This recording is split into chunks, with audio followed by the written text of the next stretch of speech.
Over the past 30 days, this is a summary of some of the work that we've accomplished.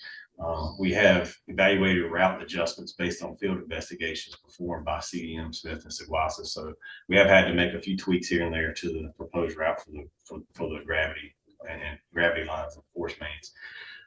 We've looked at revised locations for the alignment, or revised location and alignment for the I-85 lift station and force main. We're looking at different staging areas that can work for the contractor.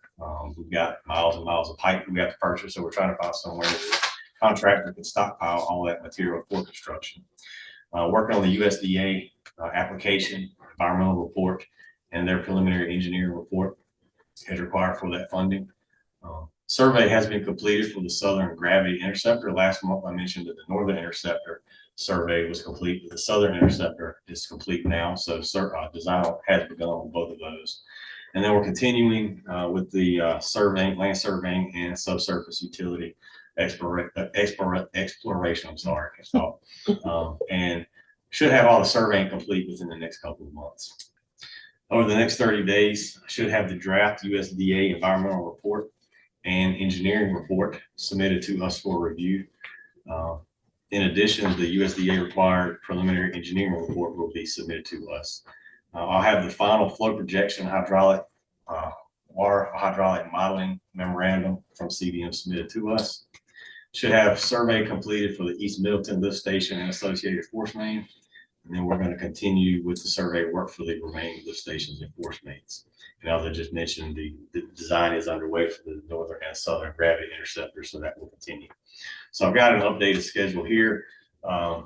Most everything is the same, but I do want to call out a couple of changes. We've got item number 7 is updated to the previous schedule had the PER is planned before the USDA funding was approved, but once we approve the USDA funding source or approve the application submittal, we had to change our PER. So that schedule, that item 7 has been updated to show when those items for the USDA will be complete.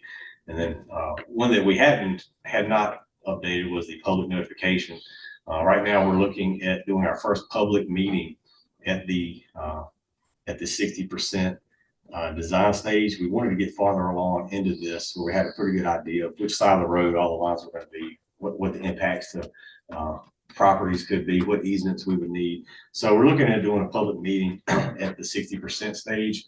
And then we're looking at the second public meeting somewhere close to 100% design about the time we go out to bid, so we can let folks know more detail on construction schedule. So that's really the main item here that has changed, just the public notification. And we can adjust that as we need to. The remainder of these items stay the same. All the design, permitting, and bidding award stayed the same, with bidding taking place in late 24. So next up is the lead and copper rule revision compliance project. We've talked about this for a few meetings now. Next slide shows 8 items that we're required to be in compliance on by October 16th, 2024. Through the RFQ process, Seguasa selected Hazen and Sawyer in November to manage the project for us. They submitted a draft project scope and fee to us in December. We're currently coordinating with them on that scope and fee, just trying to nail down everything, get everything worked out, get all the details worked out. Really think within the next week or so, I'll have that squared away with our consultant. And then my plan is to present that final scope and fee at the February board meeting for your approval, so we can get started on this project. All right.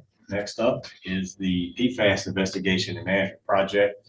So we've talked about this one for several meetings. So Seguasa is working with the consultant, Hazen and Sawyer, as well on this project. They've got a lot of experience with PFAS management. They're working with us on that. They completed the final PFAS sampling plan, which we presented and shown you at previous meetings. In December, I worked with them to create an RFQ or an RFP, excuse me, a request for proposals for sampling and testing services. We have issued that. That is on our Beacon website. We are trying to get as many interested vendors as possible to do that PFAS sampling. Proposals are due on January 27th. So we'll get those proposals and select a vendor. And we expect PFAS testing to commence in February 2023. So next month.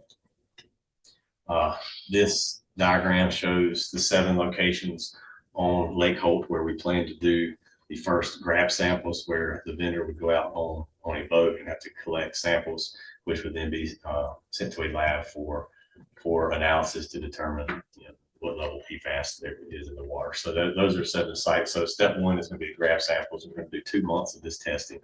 Project schedule. So a proposal from Seguasa's on-call engineer, McGill, was presented and approved at the August board meeting. Preliminary plans have been submitted to us. I have those in my possession and reviewing those now.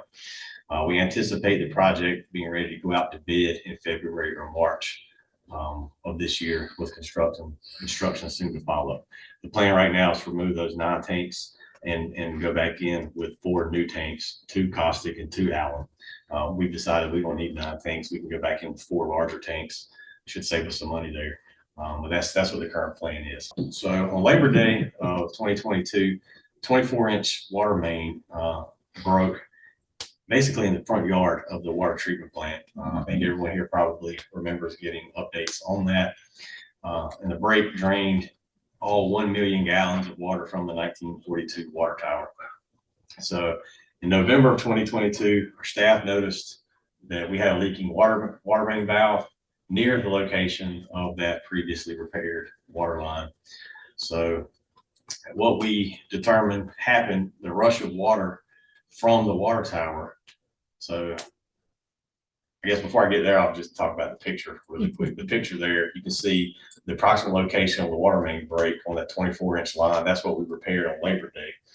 Then you can see that small dark blue box is the water valve that is leaking now. So what happened, the 1 million gallons of water ran in reverse, basically down that 16-inch water line and ran past that valve. The pressure at which that water went through there on this original 1942 valve caused damage, which now that valve is leaking. So we have prepared plans internally and specifications to seek proposals from contractors to replace that 16-inch valve. But it is currently leaking, so we do have water running through that valve and through the front yard of the water plant, so we need to get that replaced.